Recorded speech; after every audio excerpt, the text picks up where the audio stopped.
भागवत प्रधान आज्ञा कीर्तन गणेश दशपला मालीश्वर भागवत प्रधान कहले बोले बड़ भाई एठी घर मुरबी भाई बहु मालिकाणी सान भाई घर संसार चलाए सांगरे रखे भौणी आज्ञा जगन्नाथ एठी किछि नुह बलदेव घरे जगन्नाथ किछि नुह बलिया कहला कहला कन्हई रे जदि तो स्त्री ठे एते लोभ जदि स्त्री की न छाड़बू भाई की छाड़ी दे मोठू अलग ही जा मो बड़ देउल को आसीबुनी कहले मो बड़ देउल को आसीबुनी ताले पुरी रे जो बड़ मंदिर देखुचंदी एटा होची बलियार मु कहूनी एटा बलराम दास कहिचन महालक्ष्मी पुराण रे कहले मो बड़ देउल भितर को आसीबुनी अच्छा आज्ञा बड़ देउलटा प्रकृति रे कार जगन्नाथ ना बलराम पूरा कहले बलराम कहले मो बड़ देउल भितर को आसीबुनी ना खाता खतियान बलियाना रे किछि नाही खाता खतियान गायना रे तमे माने भाबुथिव जगन्नाथ को दर्शन करी गले लोके पचारिवे कुआडी जाइथिलु ना पुरी जाइथिली काहा को देखि जाइथिलु ना जगन्नाथ को देखिया को जाइथिलु जगन्नाथ हाथ रे खड़ा सिजेनी मा माने खड़ा सिजेनी जगा जहा करिवो बड़ भाई की पचारि की करिवो बड़ भाई न कहिला पर्यंत जगा किछि करबोनी जगा हाथ रे साग सिजिबोनी नाही सत कथा कांची अभियान को बोले पुरुषोत्तम देव शरण पशिला कहला प्रभु पुरुषोत्तम गजपतिर अपमान माने जगन्नाथंकर अपमान शरण पशिला पुरुषोत्तम देव जगा जणेले बलिया कहले नन्ना आम दास राजा शरण पशिलानी कौन करवा ना रे बोले बहुत क्षय क्षति हम ना क्षति हेले हौ बलराम कहले चल तू चल मु तो पछरे आगे कालिया पछरे बलिया तो बड़ भाई की न पचारि की जगह किछि करिवोनी ताले घरटा होची कार बलियार नुह ना दोकार कि कालियार नुह आ कार अच्छा मां माने घरटा ताले कार घरटा बांकी चर्चिका सात शंख पेरा नाट्य गुरु गोपी कृष्ण बेहरा से गोटे चौपदी लिखिछन कौन चौपदी लिखिले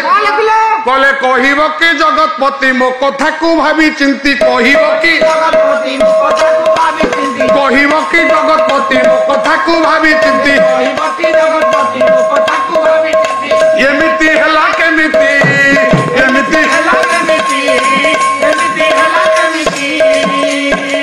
भाई हल पानी सुभद्रा भौणी भाई हल पानी सुभद्रा भौणी भारी जा जहार लक्ष्मी ठाकुराणी भारी जा जहार लक्ष्मी ठाकुराणी 60 पौटी खाई गोठ मागुरिया होई 60 पौटी खाई गोठ मागुरिया बोले 60 पौटी खाई गोठ मागुरिया होई 60 पौटी खाई गोठ मागुरिया होई कहले मो मां नारे कहीं की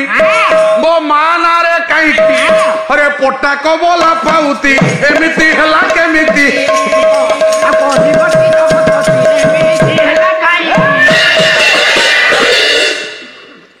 आगे देखो ये जगन्नाथंकर जो भोगटा बाहर ता ना कौन श्री खाली महाप्रसाद नुह श्री महाप्रसाद रथना श्री नंदी घोष दांडना श्री बड़ दांड देउलना श्री बड़ देउल बानाना श्री प्रतितपावनमाना गुंडीचा मंदिर ना श्री गुंडीचा मंदिर शेष को जगन्नाथ तक निजर भी नुह श्री जगन्नाथ हे जगन्नाथ तमे तमर नुह तमर बोली कहवाटा अविधेय सबू हौ तमे लक्ष्मीर जगन्नाथ को पचारे बरुण कहले जुआई पुआ मो झील को तो बाहा देवी केते नब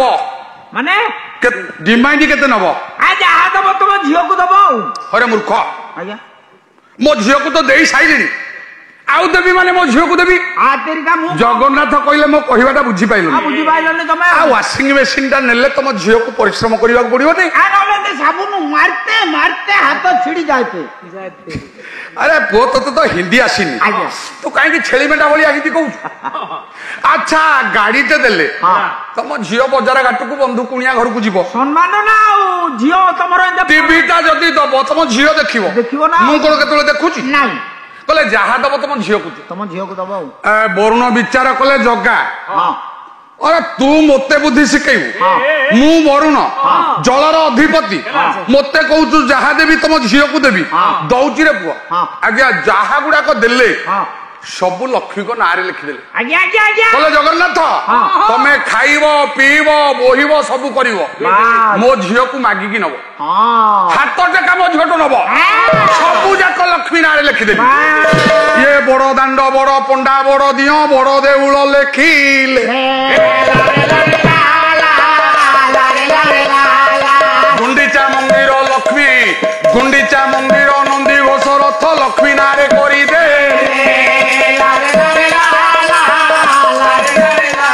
घरर मुरबी होउछन्ती बलदेव जगन्नाथ लक्ष्मी जहा करिवे तांको पचारिकी करिवे मां माने भाई बो होउछि मालिकाणी लक्ष्मी होउछन्ती मालिकाणी काहेकि लक्ष्मी के काहेकि मालिक पोस्ट दिया गला कोदबे आज्ञा जगन्नाथ पिले माने जगन्नाथंकर गोटे कैबिनेट अछि कैबिनेट हमर जेमिति विधानसभा रे एमएलए मंत्री माने बसछन जेमिति केंद्र रे पार्लियामेंट रे मंत्री माने बसछन सेमिति जगन्नाथकर गोटे कैबिनेट अछि बस ये कैबिनेट रे पांचटा मंत्री अछन से मंत्री पांच किए कले रोगी दरिद्र मूर्खंच प्रवासी पर सेवकी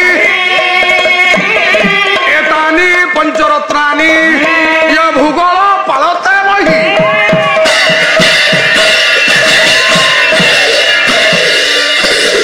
जगन्नाथंकर पांचटा कैबिनेट पाहिया मिनिस्टर अछन से माने पृथ्वी की पालुछन बस की कैबिनेट पाहिया मिनिस्टर माने मंत्रिमंडल को चलाउछन जहाँ बिल हम तंकरी माध्यम रे हम ताले जगन्नाथंकर जदि पांचटा मिनिस्टर से पांच मिनिस्टर किए ना रोगी रोगी किए ना जखमा रोग रे पक्षे बढ़ुची पक्षे छिड़ुची चंद्र चंद्र चंद्र नथिला के पृथ्वी रहियो नहीं रोगी दरिद्र दरिद्र किए ना अग्नि होची दरिद्र अग्नि जे सोने सर्व खाई गोविंद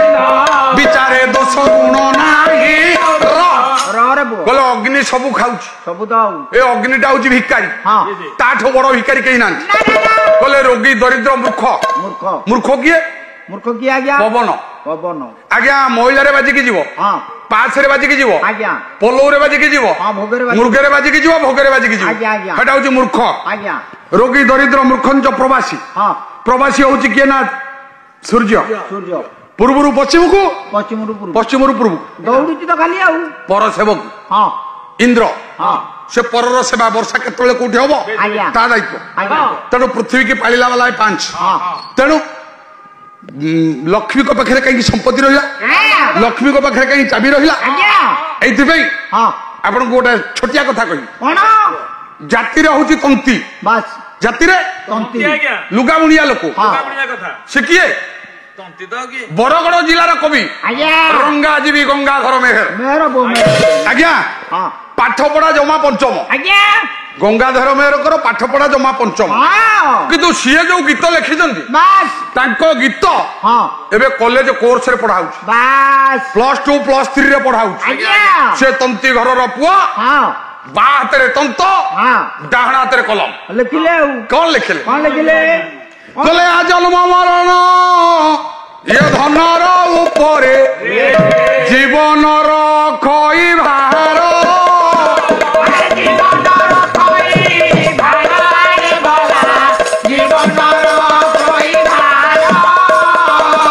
ଏହା ଜାଣି ବିଷ୍ଣୁ ପ୍ରିୟା करे ଦେଇ ଛନ୍ତି ଧନ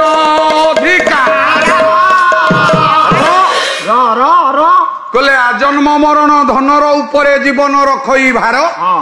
एहा जानी विष्णु प्रिया करे देई छंती धन अधिकार आज्ञा ଆପଣଙ୍କ ଭାଇ ହାତରେ ଟଙ୍କା ଥିବ ବାସ୍ ଆପଣ ପ୍ରତି ମୁହୂର୍ତ୍ତରେ ନେଇପାରିବେ ନାଇଁ ମୋ କେମିତି ହବ ଭାଇ ଆଇଲେ ନବ ମାଗିଲେ ଯାଇକି ଭାଇ ଯଦି ବିଲକୁ ଯାଇଛି ହଁ। ଅପେକ୍ଷା କରିବାକୁ ପଡିବ ଅପେକ୍ଷା କରିବାକୁ ପଡିବ ମୋ ମା ମାନେ ଯଦି ସ୍ତ୍ରୀ ହାତରେ ପଇସା ଥିବ ହଁ ତା ସ୍ୱାମୀ ଯେତେବେଳେ ପାଇବ ଅଣ୍ଟାରୁ ଚାବି ନେଇକି ଖୋଲିକି ଦେଇକି ଯିବ ସତ କଥା ତ। ତେଣୁ ଜଗନ୍ନାଥ ଦେଖିଲେ ହଁ। ମୁଁ ଯଦି ଚାବିଟା ଆଉ କାହା ହାତକୁ ଦେଇଦେବି ହଁ। ମତେ ଅନେଇବାକୁ ପଡିବ ସତ କଥା ହଉ। କାହିଁକି ସ୍ତ୍ରୀ ସଦାବେଳେ ଘରେ ହଁ ମତେ ଯଦି ପଇସା ଦରକାର ହେଲା ଆଜ୍ଞା ତା ଅଣ୍ଟାରୁ ଚାବି ନେବି ହଁ ସାଙ୍ଗେ ସାଙ୍ଗେ ଖୋଲିବି ଟଙ୍କା ନେଇକି ମୋ କାରବାର କରିବି ସତ କଥା ହଉ। ତେଣୁ ଏଇଥିପାଇଁ ହଁ। ଲକ୍ଷ୍ମୀଙ୍କ ହାତରେ ଚାବି ଦେଇଦେଲେ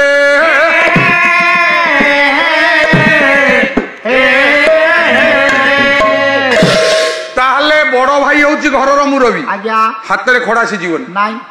ସେ ରବର ଷ୍ଟାମ୍ପ ବାସ୍ ରାଷ୍ଟ୍ରପତି ହଁ ବଡ ଦାୟିତ୍ୱ ହଁ କିନ୍ତୁ କାମ କିଛି ନାହିଁ ନାଇଁ କ୍ୟାବିନେଟ ଯାହା ପାସ୍ କରିବ ହଁ ଖାଲି ସିଗ୍ନେଚର ମାରିବେ ଆଜ୍ଞା ଆଜ୍ଞା ଆଜ୍ଞା ଲକ୍ଷ୍ମୀ ହଉଛନ୍ତି ଘରର ମାଲିକାଣୀ ହଁ ଭାଇ ବୋହୁ ହଁ ହଁ ଘର ଚଳଉଛି କିଏ ଇଏ ଗଲେ ସାନ ଭାଇ ଘର ସଂସାର ଚଳାଏ ସାଙ୍ଗରେ ରଖେ ଭଉଣୀ ସାଙ୍ଗରେ ରଖେ ଭଉଣୀ ଗଲେ ସାଙ୍ଗରେ ରଖେ ଭଉଣୀ ସାନ ଭାଇ ଯିଏ ଜଗନ୍ନାଥ ହଁ ଘର ସଂସାର ସିଏ ଚଳଉଛି ବାସ୍ ତା ହାତରେ ସବୁ କାମ ହଁ କଲା ବାଲା ସିଏ ହଁ ଆଚ୍ଛା ଆଜ୍ଞା ବଡ ଦେଉଳଟା ପ୍ରକୃତିରେ କାହାର